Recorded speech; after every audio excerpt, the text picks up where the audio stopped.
How are we? What are we? What's today? 12 days or 9 days? 9 days out? Yeah, I think so, right? All I know is I leave on Sunday, which is in 3 days, I think. 3 days. So I can't wait for that. These 3 days will go by slow and fast, I'm sure. You know, you get excited and you want to just freaking get out of here. But we have the event this weekend, so that'll take some of my brain power. But yeah, no, it's exciting. Can't wait. 3 days. Fly in. We get in Monday, I think around 2. And then London. Then we're taking a train to Paris. Hang out there for a couple days, sightsee. And then renting a car and driving over to Neuendorf, which is where the competition is in Switzerland. Compete on Saturday. Fortunately, it'll be like, I think, midnight or 1 in the morning for you guys here when we're competing. So I was going to try and throw up or have her, you know, like live stream it on IG or something. Maybe she still will, I don't know. But we'll get lots of video. That'd be cool.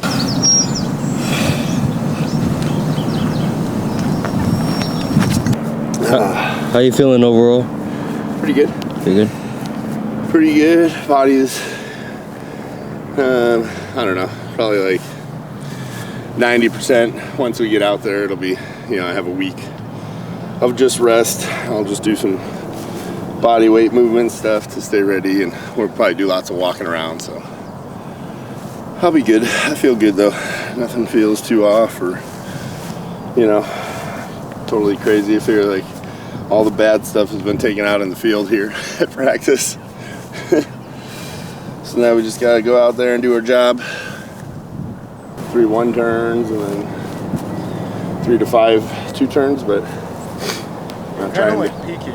What's that? You're kind of like peaking. Yeah, it's like peaking. Only this would be like a taper week, you know, I feel like. Yeah. So just going through the motions to make sure the feet work, or footwork is good. Feet work. And then for hammer we'll do, you know, in the grass and everything. But I mean, that should allow for more power for everybody, you know. You don't have to worry about your foot sliding or anything. So, True. yeah, I mean, it should be interesting to throw off a cement trig. I've never really done that. I threw off a turf trig that's like wood and then turf, and that was fine. But it has like a little of a give or bounce to it, you know, I guess, because of the wood. But with cement, man, that's gonna be heavy and crazy lockdown. So I don't know. Yeah. I feel like our best throws should come out. Yeah, like I said, I'll probably try and throw like 80%. Not worried too much about distances. I mean, I like to kind of know where I'm at, but mostly just to keep my footwork feeling good, because that's the key. And on like hammers, so I'm gonna do some hammers. Same thing, just to kind of feel everything out, make sure everything feels good. So yeah, not trying for any PRs today, which is fine with me. State your name and occupation. Does it record the whole time? No. Or only when you tell? Only when I told it to. Carl Goodtrip. Used to be Rick's main like media guy, but I guess it's you now. So. What's your favorite TV show? Oh, we watch a whole bunch of them. I mean, my favorites in the past were Sopranos and Sons of Anarchy, because obviously my Italian background and hearing my grandpa's stories as I grew up. I mean, he literally, well, I don't know what you want to say, came up through some pretty hilarious mob stuff in Chicago. He was in like a crew, and they were kind of like, I don't know if you ever watched like SOA, but they have like prospects, the guys that are trying to get in, you know? Yeah. So my grandpa was that, but super young with his buddies. And they used to go knock over the parking meters and steal the tops with the change. Yeah. And one of his buddies' names was called Clink Clink, because he was the guy that would, like, you know, open them up. Which is pretty cool. He has some funny stories. But, and then SOA, because I ride.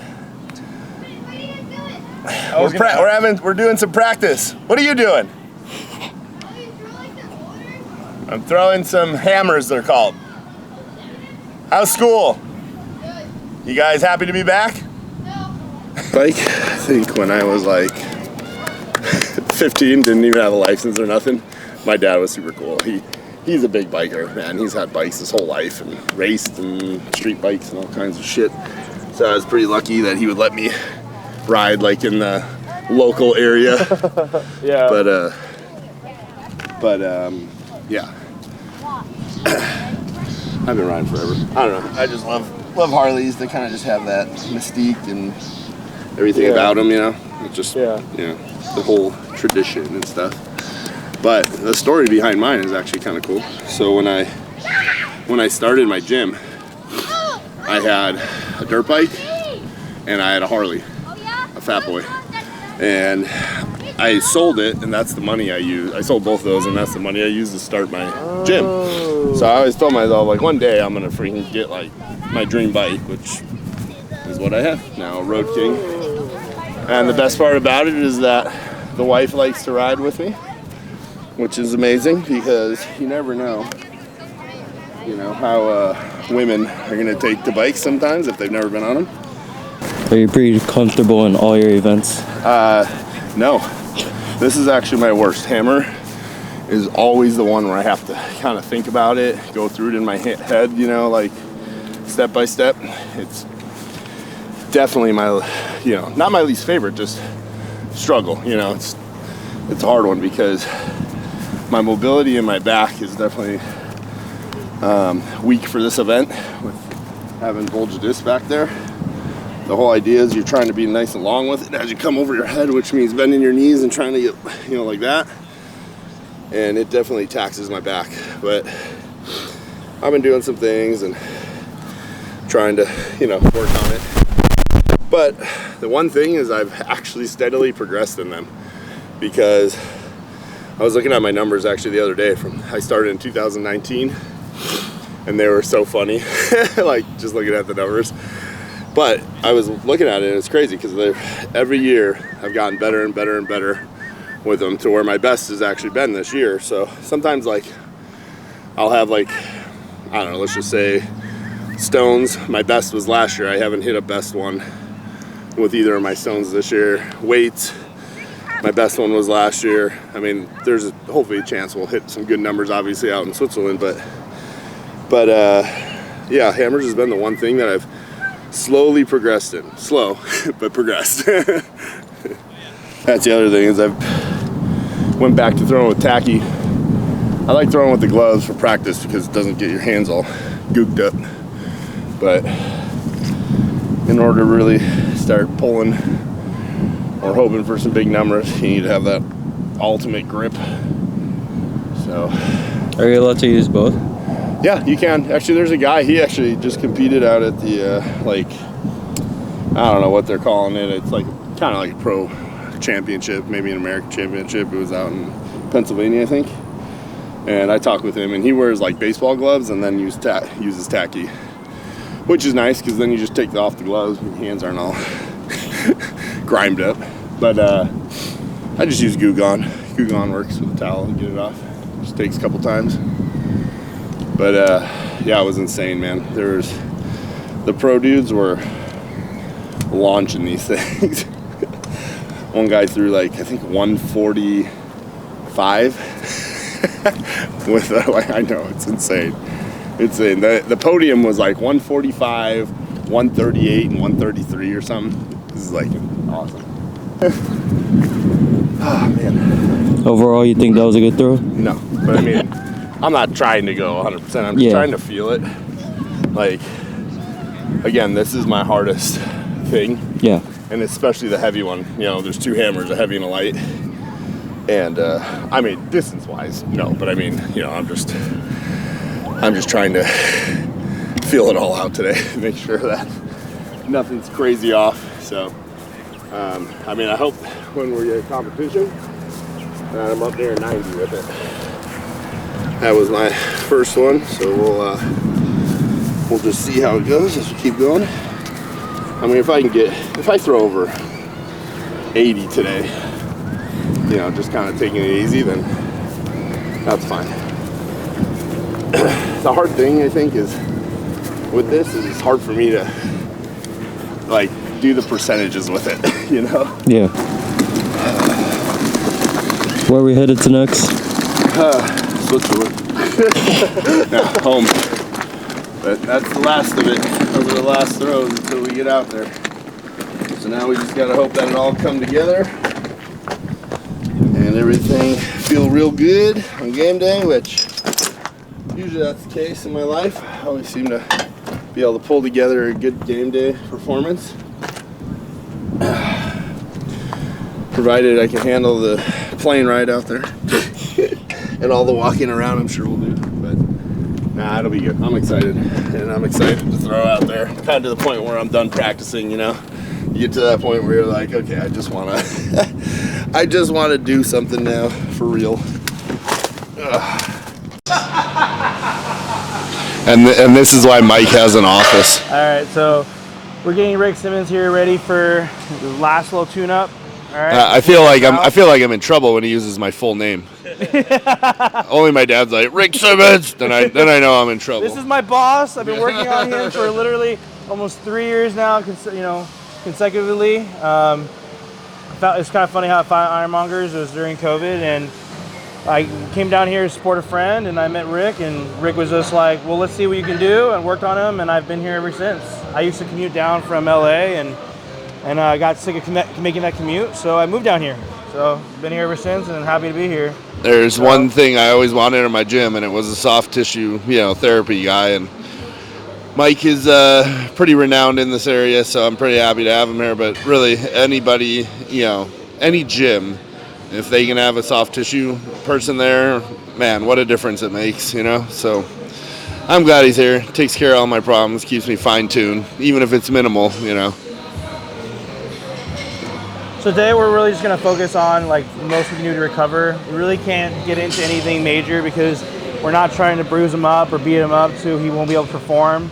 So we're kind of going through like normal, and it's pretty much similar to things we've been doing this whole entire time during, this Highland Games prep. So just breaking up a little bit of tissue, but not enough where he's not able to perform, especially ever since he's moved from being a very static athlete to now being more performance again. So we just make sure he can move correctly, So that's all we're doing. So today what we're going to focus on is we're going to make sure his back is going to stay nice and loose before he gets on this, his long flights. We're also going to address his shoulder and then that bicep and subscap that's been helping a lot with getting in there. So we're just going to do it, and that's all we got to do. Yeah, there's some pretty awesome stuff he does. I mean, my shoulder, everything in Highland Games is right-sided, basically. So, you deal with a lot of strain to your right side, all from my lower back all the way up to my right shoulder.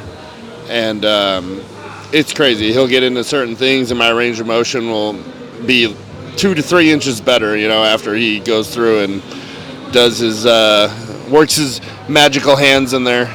But that's like the difference this can make. It could be almost instantaneous for some things. And then we've been pretty religious, like you said. We actually came up with a pretty good plan because of my practice schedule, my lifting schedule, like how we worked on me, how we worked around my throwing, my lifting. So it's been really good. It's kept my body, I would say, intact, especially when you're 45 years old. Shit doesn't want to heal as fast. Damn. You son of a bitch. Leia's gonna laugh at that one.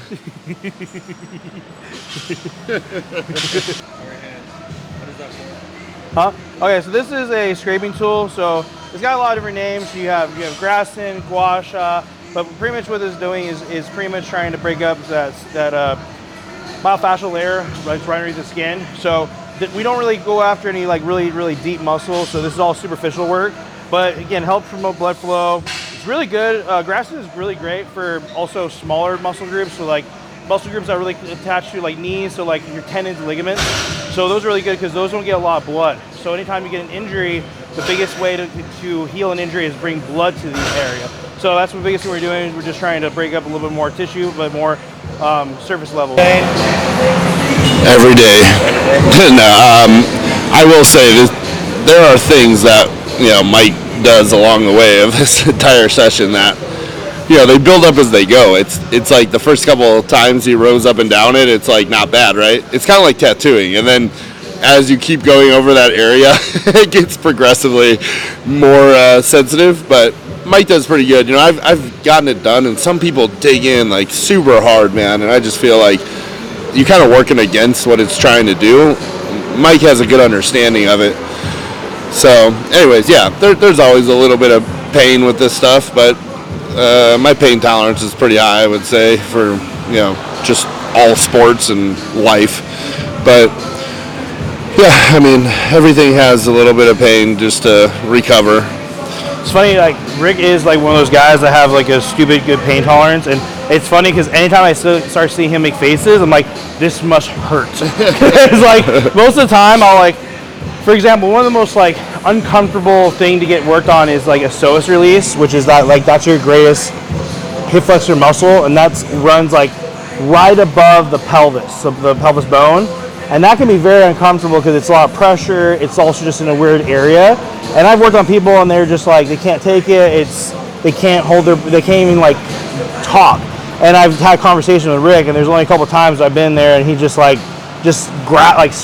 snarls, and I'm like, ooh, this must be bad today. It's very rare. There are rare spots, but yeah, that's definitely that's why I said I feel like some things too, like the first time you do them, yeah, they're like gnarly. But then you kind of anticipate it, or your body kind of knows what's coming, and then you're just like, it's not that bad. I mean, you still feel it, but it's not that bad, It's kind of like your first hit in football, right? Kind of sucks the first time you get lit up, but after that, hopefully you start doing the lighten up instead of taking it. I actually sponsor Keith, but I've not worked on him in months. Hey, what's up, guys? Your boy Keith. We're out here at Ironmonger Gym. I'm a sponsored athlete.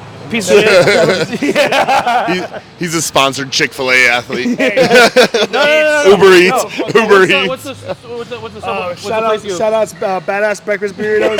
Thanks for that one-time sponsorship that I totally didn't fucking do, but I appreciate y'all. Hey, is that place still open? No. Yeah, I thought they closed. I can't find it. We were just talking about it. Where's the place you go We were get just talking sandwiches? about it last night. Doghouse. Doghouse selling you sandwiches, bro? Doghouse closed. That's why. Yeah. No, where do you go get sandwiches? You order all the time. Perfect Subs or Submarina. So McDonald's. Hashtag McDonald's.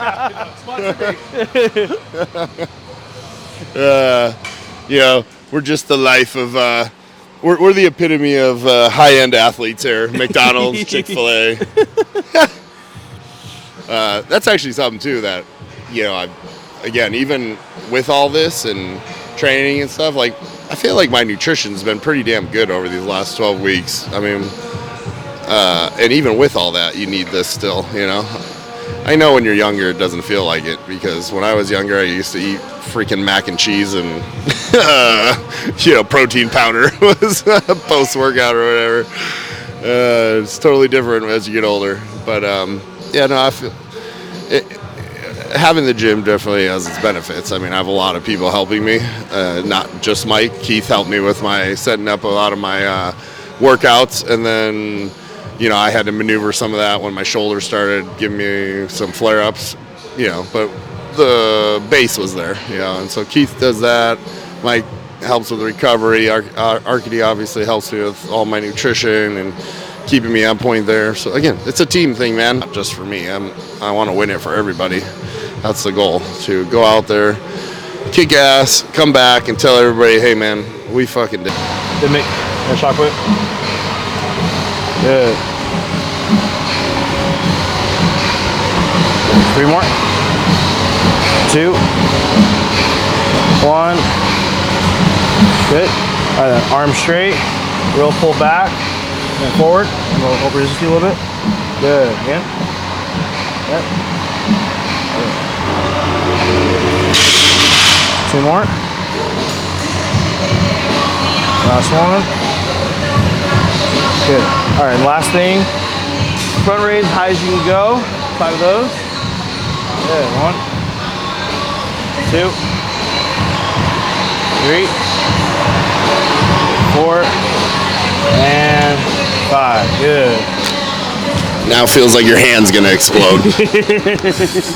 It also looks like some sort of Frankenstein monster every time I put these on. I know, moves right? around. I feel like if you put one on like inside of your head, on the neck, actually. No, it's gotta be on the neck. Wait, didn't you do it on Amity's head? Yeah, she asked me to.